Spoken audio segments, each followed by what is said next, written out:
کوئی آپ کا دشمن ہے، آپ کے خلاف بکواس کر رہا ہے، اس کو چھوڑ دیں، کیونکہ آپ ایک روحانیات کے سفر میں ہیں، وہ روحانیات کے سفر میں نہیں ہے، اس کا اتنا نقصان نہیں ہوگا جتنا آپ کا نقصان ہوگا۔ اس کے پاس کیا ہے؟ اس کے پاس کچھ بھی نہیں ہے، آپ اس کو اچھی طرح سے چھوڑ دیں۔ آپ دیکھیں جب ہمارے نبی نے دین کی تبلیغ شروع کی تو کتنے لوگوں نے ان کے خلاف کیا کیا بکواس کی۔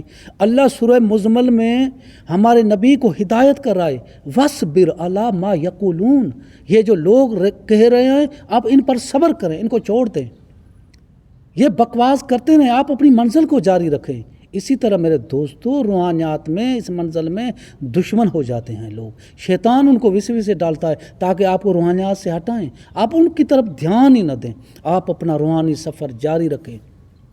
استاد محترم کا ایک مثال جو میں آج تک بھول نہیں سکا ہوں، استاد محترم نے کہا کہ بیٹا دیکھ، کوا ایک ایسا پرندہ ہے جو باز سے لڑتا ہے، باز کے پاس انرجی ہے، طاقت ہے، سب کچھ ہے، پھر بھی کوے سے لڑتا نہیں ہے۔ وہ کیا کرتا ہے؟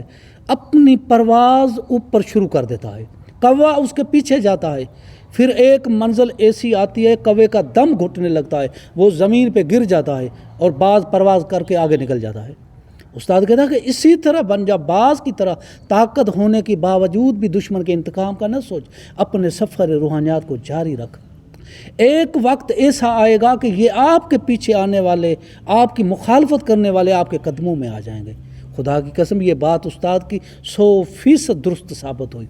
جو لوگ ہماری مخالفت کرتے تھے، ہمارے اوپر کیا کیا الزام لگاتے تھے، ملامت کرتے تھے، آج وہی لوگ ہمارے قدموں میں آ گئے ہیں۔ یہ کیا ہے؟ یہ استاد محترم کی رہنمائی ہے، استاد محترم کی ہدایت ہے، یہ صبر ہے۔ اس لیے میرے دوستو یہ اہم ہے کہ آپ روحانیات کے میدان میں آئے ہیں تو اس میں آپ کو صبر کرنا ہے۔ دشمن کچھ بھی کہتا رہے، آپ اس کی طرف دھیان نہ دیں، آپ اپنے سفر کو جاری رکھیں، ایک وقت وہی دشمن آپ کے قدموں میں آ جائے گا، کیونکہ آپ کے پاس کچھ ہوگا، آپ کچھ حاصل کر لو گے، اس کے پاس تو کچھ بھی نہیں ہے۔ مجبور انسان یہ نہیں دیکھتا ہے کہ یہ میرا دوست ہے، یہ میرا دشمن ہے، وہ ہر کسی کے پاس چلا جاتا ہے۔ اسی لیے آپ کبھی بھی اس میں جو انتقام ہے دشمن کے، وہ جو اس کی طرف خیال نہ کریں، اس میں آپ کو انتشار قلب ہو جائے گی، آپ کو دشمن کے خیالات ہو جائیں گے، عمل سے آپ کا جو دھیان ہے، خیال ہے، مٹ جائے گا، پھر آپ عمل میں بیٹھو گے، جس طرح نمازی نماز میں کرتا ہے تو کئی خیال آنے شروع ہو جاتے ہیں۔ تو اسی طرح جب آپ عمل میں بیٹھو گے، آپ کے ذہن پہ وہی دشمن اور عمل کی طرف آپ کا دھیان ہی نہیں ہے۔ عمل میں تب کامیابی ہوگی جب عمل کی طرف توجہ ہوگا، دھیان ہوگا۔ اور اس کے علاوہ 6 نمبر جو شرط ہے، زنا، شراب، دل آزاری سے بچیں۔ یہ چیزیں اگر کسی انسان کے پاس ہے، وہ ہرگز روحانیات کے منزل میں نہ آئے، اس سفر میں نہ آئے۔ زنا، شراب، دل آزاری، کسی کی دل آزاری نہ کریں، اتنے تک آپ کسی جاندار کو بیجا نہ ماریں۔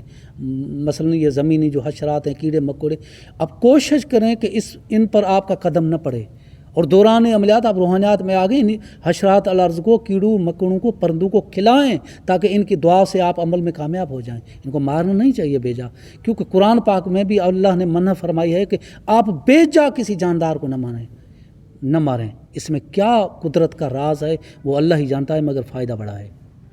اور اس کے علاوہ 7ویں نمبر جو شرط ہے، فقر معاش سے آزاد ہو کر کے عمل شروع کریں۔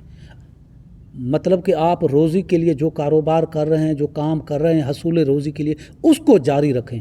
اگر آپ وہ کام چھوڑ کر کے عملیات کے پیچھے لگ جائیں گے تو آپ کو عملیات کے دوران روزی کی فکر ہو جائے گی، بال بچوں کی کرنی ہے، گھر کی کرنی ہے، اپنے آس پاس کے پڑوسوں کی کرنی ہے، ماں باپ کی کرنی ہے۔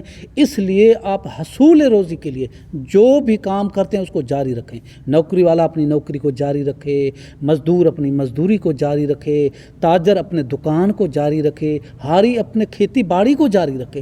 اگر آپ اس کام کو چھوڑ دیں گے تو آپ کو اس دوران عمل فکر معاش یعنی تنگی کی جو ہے وہ سوچیں آ جائے گی، خیال آ جائیں گے، پھر بھی انتشار قلب ہو جائے گا اور آپ کی جو توجہ ہے عمل سے ہٹ جائے گی۔ اور 9واں نمبر جو شرط ہے کہ عمل کا لباس پاک ہونا چاہیے اور علیحدہ ہونا چاہیے۔ عمل کے بعد اس لباس کو اتار لیں، پھر بعد میں عمل کے دوران ہی اس کو استعمال کریں، وہ علیحدہ لباس ہونا چاہیے۔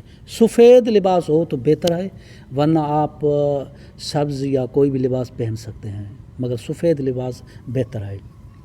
اور 10ویں نمبر جو شرط ہے کہ دوران عمل آپ اپنا موبائل آف کریں، کیونکہ اگر آپ کا موبائل کھلا ہوا ہے، کمپنی کی کوئی میسیج آ گیا یا کسی دوست کا آپ کے پاس وائس آ گیا، وائس آ گیا تو اس کی گھنٹی جو بجے گی آپ کا دھیان اس کی طرف چلا جائے گا کہ یار پتہ نہیں یہ کس کی وائس آئی ہے، یہ کس کا میسیج آیا ہے۔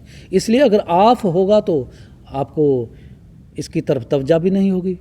اور اس کے علاوہ آپ اگر گرمیوں کی موسم میں عمل پڑھ رہے ہیں تو آپ پانی کا کوزہ دائیں سائڈ پر رکھتے ہیں، کیونکہ اگر خدا نہ خواستہ دوران عمل آپ کی خشکی ہو گئی، آپ عمل نہیں پڑھ سکیں گے، پھر آپ 1-2 گھونٹ بھر لیں گے تو خشکی ختم ہو جائے گی، پھر اس کو سائڈ پہ رکھتے ہیں تاکہ اس پر آپ کی نظر نہ پڑے۔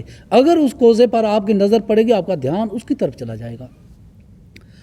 اور اس کے علاوہ 11ویں نمبر جو شرط ہے، کوئی بھی عمل کتاب سے پڑھ کر ہرگز نہ کریں۔ ایک تو کتاب میں اکثر تلفظ صحیح نہیں ہوتی ہے، دوسرا تو کوئی کامل استاد آپ کو بتانے والا نہیں ہے کہ اس کے کیا شرائط ہیں، آگے ہمیں کیا احتیاط کرنی ہے، کیسے بیٹھنا ہے، آنے والی چیز سے کیسے بات کرنی ہے، وہ تو کچھ بھی کتاب میں نہیں لکھا ہے۔ کتاب میں فقط عمل لکھا ہوا ہوتا ہے، وہ بھی غلط تلفظ کے ساتھ۔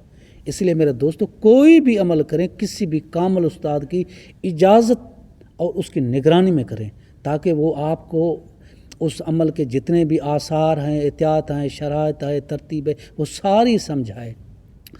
زیادہ تر آپ قرآنی اعمال کو اہمیت دیں اور ان کو سر سے پڑھیں۔ دیکھیں، سر سے پڑھنے کی جو چیز ہے وہ اگلی چیز پر اثر انداز کرتی ہے۔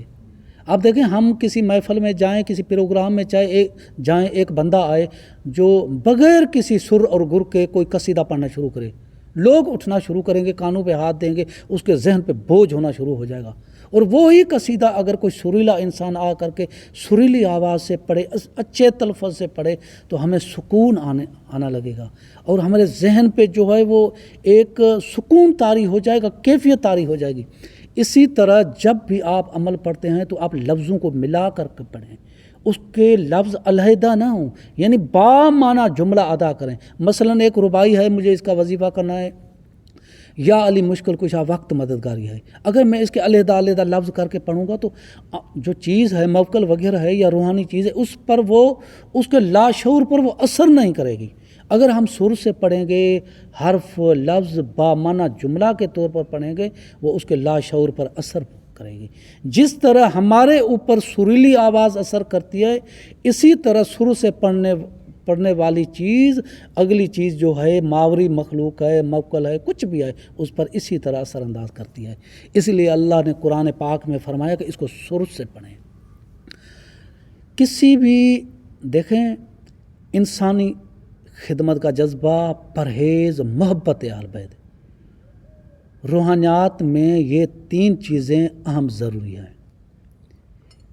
انسان کوئی بھی عمل کرے کہ اس نیت سے کرے کہ میں اس سے انسانی خدمت کروں گا، انسانوں کو فائدہ پہنچاؤں گا، اور جتنی پرہیز ہوگی روحانیات میں اتنی جلدی کامیابی ہوگی۔ اس کے علاوہ محبت اہل بیت ضروری ہے، کیونکہ اس میں مولا علی مشکل کشا اور ان کے بیٹوں کی مدد شامل ہو جائے گی۔ کسی بھی عمل کے کرنے سے پہلے تبصل کرنا ضروری ہے، اس لیے محبت ہوگی تو تبصل کرے گا نا، تب اس کا تبصل کرے گا تو اہل بیت سے اس کی مدد آ جائے گی تو کامیابی ہے۔ یہ 3 چیزیں ہیں، انسانی خدمت کا جذبہ، پرہیز، محبت اہل بیت۔ عملیات تو کیا ہے، خدا کی قسم، اگر یہ 3 چیزیں ہیں، انسان دنیا کے ہر کام میں کامیابی حاصل کر سکتا ہے۔ اور یہ بات ذہن نشین کریں کہ کسی بھی موکل، جن یا حمزات کی حاضری کا عمل شروع کرنے سے پہلے یہ بات ذہن نشین کر لیں کہ آنے والا آپ سے کمزور ہے۔ آپ اشرف المخلوقات ہیں، وہ اشرف المخلوقات نہیں ہیں۔ جو آپ کے پاس آ رہا ہے وہ کمزور ہے، کیونکہ جو چل کے آتا ہے وہ کمزور ہوتا ہے۔ آپ کے پاس عمل کی طاقت ہے، اس کے پاس کچھ بھی نہیں ہے، آپ کا کچھ بھی بگاڑ نہیں سکتا ہے۔ دراصل ہوتا یہ ہے کہ عامل جب عمل پڑتا ہے تو اس کے لاشعور میں آندھی کے بگولے سے بھی تیز ہلچل شروع ہو جاتی ہے۔ آنے والی ماوری مخلوق سننے ہوئے قصے کی وجہ سے دہشت ناک بن جاتی ہے، مگر دہشت ناک ہوتی نہیں ہے۔ وہ اندیکھی چیز جب سامنے آتی ہے تو انسان فطرتاً حیرت زدہ ہو جاتا ہے، ایسے اس کو ایک جو حرکت ہو جاتی ہے اور ڈر جاتا ہے۔ اگر یہی حیرت، یہی ڈر، یہی تعجب انسان کا بڑھتا گیا تو وہ اگلی جو چیز آئی ہے آپ کے پاس حاضر ہو کر کے وہ دہشت ناک ایک صورت اختیار کر لے گی۔ یہی موقع ہے، آپ اپنے ذہن پر، اپنے قلب پر کنٹرول رکھیں، اس سے ہرگز ڈریں نہ اور اپنے حوصلے کو مضبوط کریں۔ استاد محترم نے ہم سے پہلے تو کافی حاضرات کے حاضری کے جو عمل کروائے، ایک عمل جو مجھے شوق تھا، میں نے کہا کہ استاد محترم کسی پری کا عمل دے دیں۔ استاد محترم نے کہا کہ بڑا یہ مشکل ہے اور سخت عمل ہے، دیتا ہوں مگر زیادہ سے زیادہ اس کا خیال رکھنا۔ ہوتا کیا ہے اس میں؟ استاد محترم نے کہا کہ پہلے وہ ایک سانپ کی صورت میں آ کر کے گلے میں لپٹ جاتی ہے، بعد میں وہی سانپ ایک پری کی صورت اختیار کر لیتا ہے۔ مگر تو اپنے حوصلے کو مضبوط کرنا، عمل کو ہرگز نہ چھوڑنا۔ اگر تو نے عمل کو چھوڑ دیا تو وہ دہشت ناک ایک شکل بن کر کے تیرے دماغ پہ اثر ڈالے گی اور رجت ہو جائے گی۔ تو میرے دوستو یہی وقت ہے، یہی ٹائم ہے، جب چیز سامنے آتی ہے تو اسے ڈرنا ہرگز نہ چاہیے۔ اپنے حوصلے کو مضبوط کریں، وہ آپ کا کچھ بھی بگاڑ نہیں سکتی ہے۔ یہ بات یاد رکھیں کہ آنے والی ماورائی مخلوق ہے، وہ جان بچانے کی کوشش کرتی ہے کہ کسی بھی طرح اسے میری جان چھوٹ جائے، یہ بھاگ جائے اور یہ عمل کو چھوڑ دے، کیونکہ ساری زندگی اس کو تیری غلامی کرنی پڑے گی، وہ تو تذکیر ہو جائے گا نا۔ پھر وہ جان چھڑانے کے لیے وہ ایسی شکلیں بناتے ہیں تاکہ یہ بندہ بھاگ جائے۔ بندے اپنے حوصلے کو مضبوط کرے، اپنے ذہن کو، قلب کو مضبوط کرے، وہ کچھ بھی نہیں بگاڑ سکتا ہے، کیونکہ آپ حصار میں بیٹھے ہیں، آپ کے جسم پہ بھی ہزار ہے۔ تعجب کی بات ہے، آپ قرآن پڑھیں، قرآن کی آیت پڑھیں، قرآن کی صورت پڑھیں، کوئی چیز آپ کو نقصان دے سکے تو آپ کے ایمان کی کمزوری ہے۔ آپ دیکھیں کہ سورہ یونس میں ایک آیت ہے، جب اس کو ایک پیغمبر نے پڑھا، یونس نبی نے، تو مچھلی کے پیٹ سے نجات پا گیا۔ اور وہی آیت، وہی قرآن اگر ہم پڑھیں تو نقصان اٹھائیں تو ہمارے ایمان کی کمزوری ہے۔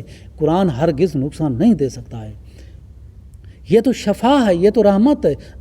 اگر انسان غلط نیت سے پڑھ رہا ہے، اگر انسان غلط تلفظ سے پڑھ رہا ہے، اگر انسان استاد کی اجازت کے بغیر پڑھ رہا ہے، اس کو ترتیب کا پتہ نہیں ہے، اس کو شرائط کا پتہ نہیں ہے، یا وہ دہشت کر جاتا ہے، ڈر جاتا ہے، حیران ہو جاتا ہے، پھر تو نقصان ہی نقصان ہے۔ میری اس ویڈیو کو آپ غور سے سنیں، اور اس ویڈیو کے ساتھ میری ایک ویڈیو ہے جو چلہ کشی کے شرائط، دوسری یہ ویڈیو، دونوں ویڈیو کو آپس میں ملا کر ان چیزوں پر آپ عمل کریں، پھر آپ روحانیات کے سفر پہ قدم رکھیں، کامیابی آپ کے قدم چومے گی۔ روحانیات کسی کے باپ کی میراث نہیں ہے، جو محنت کرے گا، جو کوشش کرے گا، جو شوق رکھ کر کے اس میدان میں آئے گا، کامیابی حاصل کرے گا۔ مولا علی مشکل کشا کا قول ہے، جو انسان جس چیز کو حاصل کرنے کے لیے کوشش کرتا ہے وہ ضرور اس کو حاصل کرتا ہے۔ زمین آسمان بن سکتی ہے، آسمان زمین بن سکتا ہے، مغرب مشرق بن سکتا ہے، مشرق مغرب بن سکتا ہے، برف آگ بن سکتی ہے، آگ برف بن سکتی ہے، مگر مولا کا قول غلط نہیں ہو سکتا۔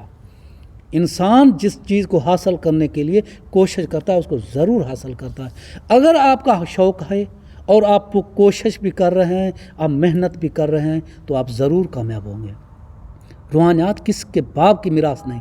اگر آپ اس میں کوشش، محنت، شوق سے قدم رکھتے ہیں تو کامیابی ہے۔